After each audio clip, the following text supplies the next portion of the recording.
Morjesta vaan.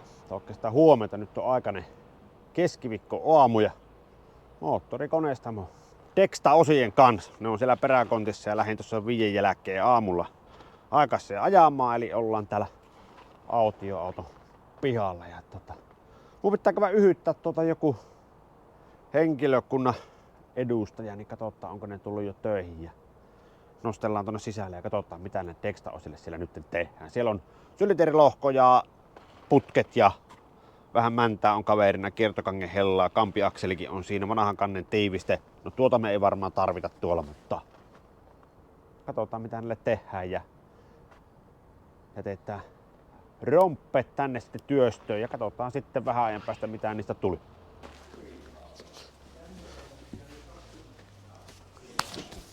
Jos se kerettäisi nyt jopa mittaamaan, niin mä voisin viedä sen vaikka mennessä ton kampurin. Siellä on tosiaan ne uudet osat ja ne kiertokangen helatkin on sitten siellä. Joo.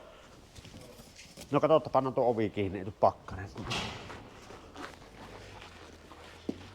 Ja tää painava onkohan ei liukastu, niin se... Joo, se ei tuu äkkiliikki. Niin.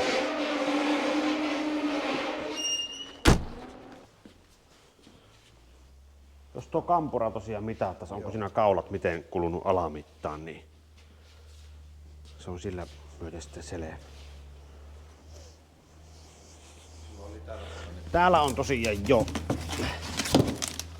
Siinä on mulla moottorispeksit, mutta teillä varmaan ne ehkä on täällä. Ja täällä on ne. Niin, ja helat uudet on täällä paketeissa. Ja sitten tuolla on ne putket. Joo, kyllä. Ja mulla oli tuossa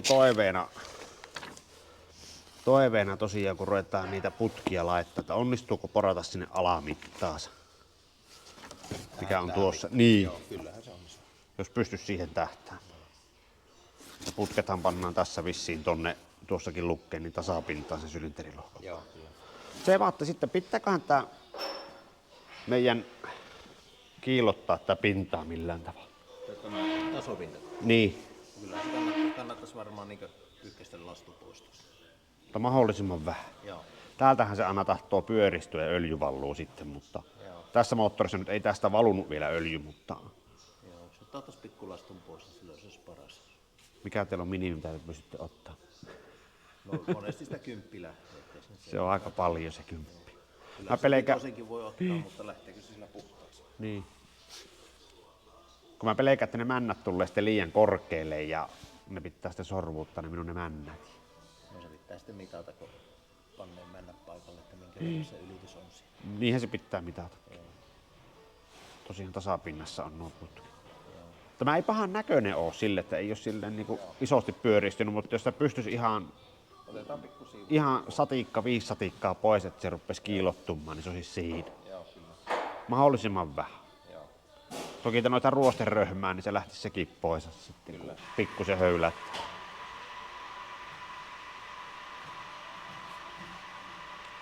Selvä. Sepä näette sitten, että miten kierro se pinta on. Kyllä. Siitä se näkee heti, kun sellaista, että tarviiko ottaa enemmän. Niin. Mitenpä lämmitäs? Antaa vähän lämmetä, kun se huijaa meitä muut.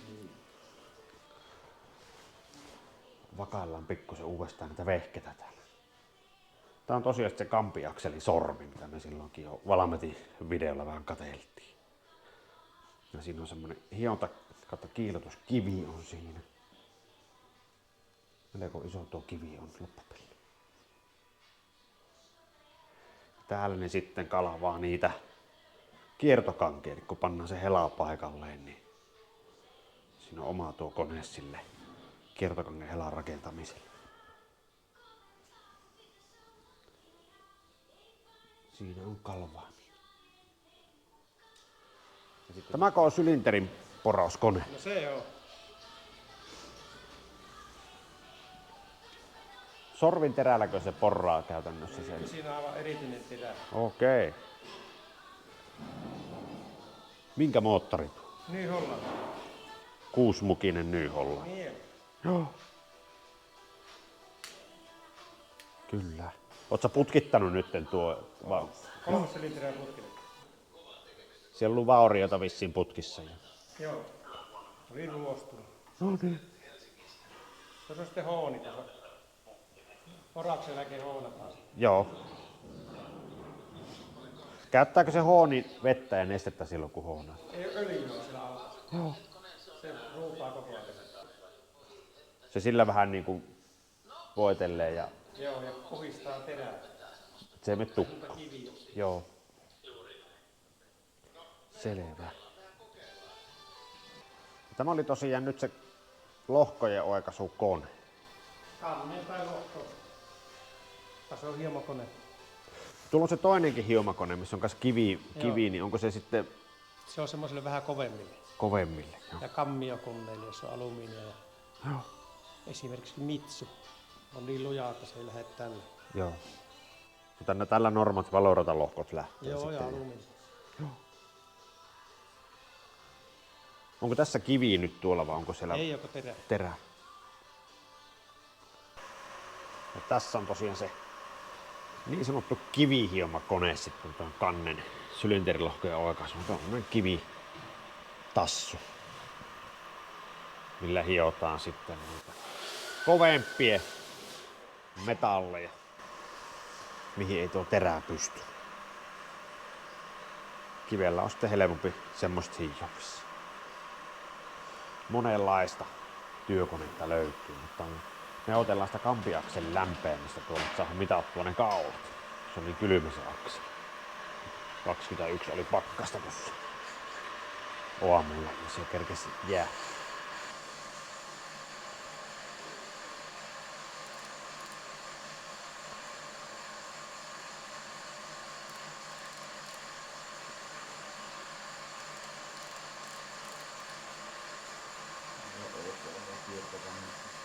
Ne oli vielä standardimitassa. Se on ainakin hyvä.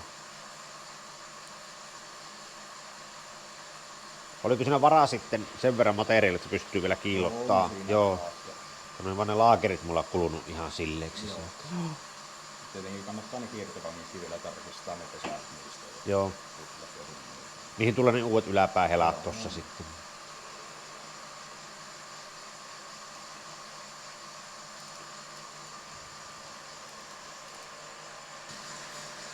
Paikalle jotenkin oli suora taas.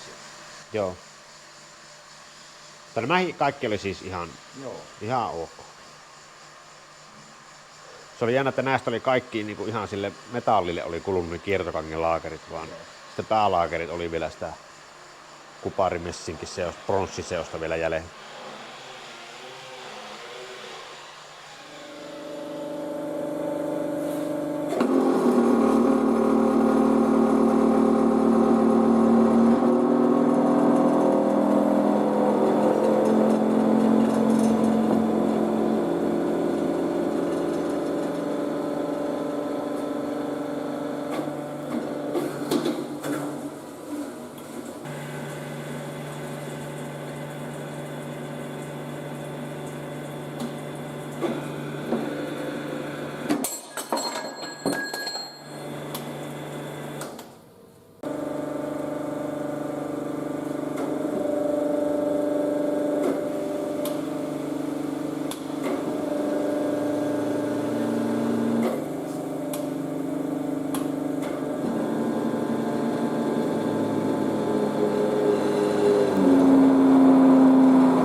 Siitä siis piti vähän plaanata pinnasta pois. Joo, 10 verran sitten olla. Joo.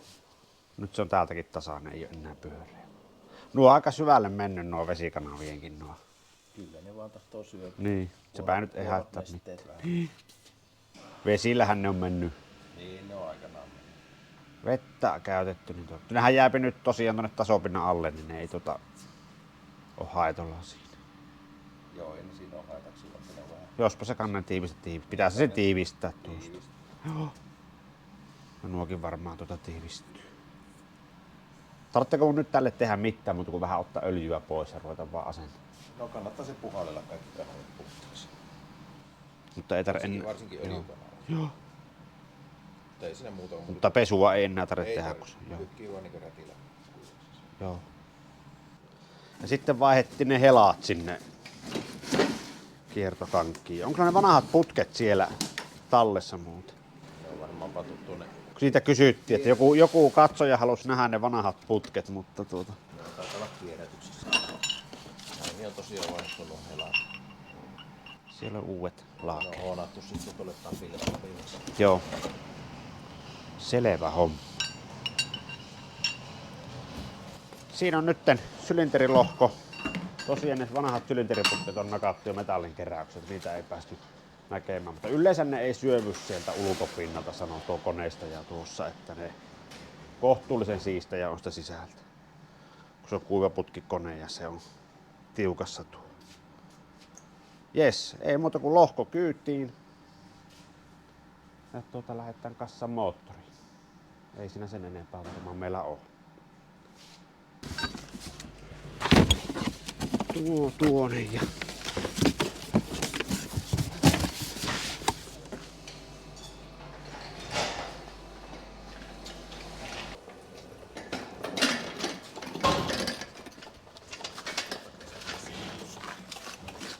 Nosta pikkusen. Nyt on.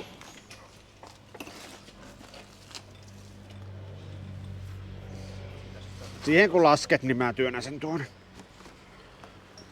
Noin.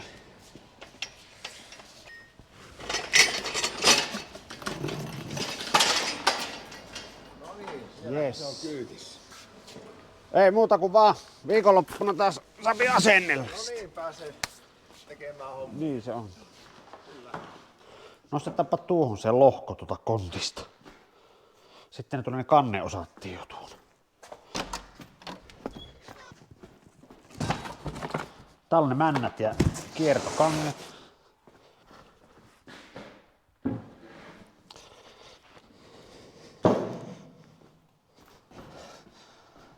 Täällä on kansia ja tiivistesarja tuohon moottoriin. Pannaanko se vaikka tuon päälle tuo? Onkohan se tässä se kansi? Kummassakohan se voisi olla? Tuo on sen näköinen laatikko.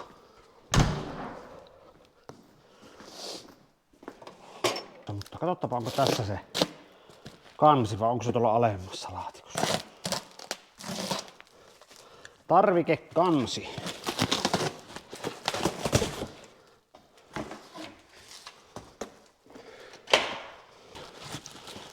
Ei täällä voi olla se kansi. Liian kevyt. Liian kevyt. Täällä on spraymaalia annettu.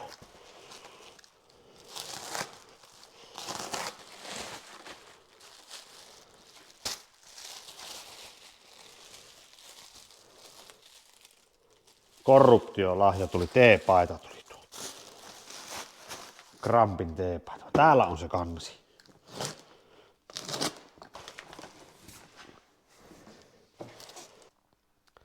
Siihenpä jysähti samalla ovenaukaisulla vähän osia, eli sylinterilohkon kanssa samaa rytäkkään tuli nyt se kansi. Ja sitten tuli laakeriliuskaa, vesipumppua, korruptio-teepaitaa. Ja maaliakin siellä oli vähän lisää. Ja se tarkoittaa sitä, että nyt päästään kassaamaan vihdoin ja viimein moottoria. Eli nyt koneestamoreissulla oli vaan tämä sylinterilohko mukana ja nyt sitten omalla videolla katsotaan sitä joku toinen päivä niin intialaista tarvikekantta. Siis siellä on aivan uusi kansi. Onko siellä intialaista valuhiekkaa sisällä niin kuin vähän jo peloteltiin, että voipi olla. Niin puretaan ja katsotaan tuo omanaan. Ja koneistamossakin sanoo, että tarkista tuo kannen suoruus. Eli teräsviimaamalla se tasopinta sieltä, onko se hyvä vai ei. Jos se on huono, sitten se pitää käyttää hionnassa siellä koneistamossa. Nyt kun meillä on tuo sylinterilohko ja siitä piti 0,1 milliä ottaa tasopinnasta pois, koska tämä oli semmoiselle sian selälle mennyt tämä lohkon pinta. Se on ovella ilmiö näissä valurauta-moottoreissa. En tiedä onko alumiinissa sama asia, jos on alumiinimoottori, että tämä pinta pyöristyy. Se vaan metalli valluu maanvetovoimasta alaspäin. Mutta nyt se on tasainen, nyt on vaara, että pitää mäntiä ruveta sorvaa lyhyemmäksi. Niin seuraavan videon aihe voisi olla tuo kampiakselin kasaus ja männänkoron mittaus. Pannaan uudet männät parilla vanhalla männänrenkaalla tuonne putkeen, että se mäntä pysyy suorassa ja mitataan mäntien korkeus. Mä sain semmoisen Perkinsin oman korjaamokirjan ja siinä kirjassa oli se männänkoron arvo ilmoitettu tänne ja se pitää olla suoraan tasapinnassa tämän sylinterilohkon pinnan kanssa tai muutaman satikan saa mennä tuonne niin alapuolelle, mutta ei saa nostaa yhtään yli tästä sylinterilohkon pinnasta tai se kopsahtaa, mäntä kopsahtaa venttiiliin kiinni. Se onneksi tieto löytyy. Ja sylinteriputket tässä Perkinsissä pitää olla suoraan tässä tasopinnassa. Ja nuo putket on asennettu ensin ja sitten vasta on plaanattu. Näin mä ymmärsin se homma. Jes, palataan seuraavassa filmissä, kun ruvetaan asentaa kampiakseli ja mitataan mäntien korot. Ja sitten selviää, onko meillä vielä uusi koneistamokekka tiossa. Omalla sorvilla sitä mäntää ei pysty lyhentämään. Mä testasin tuolla vanhalla männällä. Sen pystyy sorvaamaan, mutta mä en saa tähän pieneen kolmilökäpakkaan tätä niin hyvin kiinni, että pystyn tämän tarkasti kellottamaan suoraan. Niin tuo 0,07 milliä nyt vähän niin kuin kallelleen tuo pinta, niin se ei ole kovin hyvä. Ei kannata itse tuolla pikkusorvilla yrittää sorvata. Pitää löytää isompi sorvi. Paljonko tuo maksoi tuo koneistamo keikka, niin tuo sylinterin lohko ja kampiakselin mittaus tasan 580. Kaikki tämmönen niin kuin työ, mitä pitää teetättää, niin sehän on arvokasta. Eli siksi, jos haluaa päästä kustannuksissa alemmas, niin mitä enemmän pystyy itse tekemään, niin sen sinne sitten aina säästää. Palataan siis Männänkoron mittauksessa. Se on moro.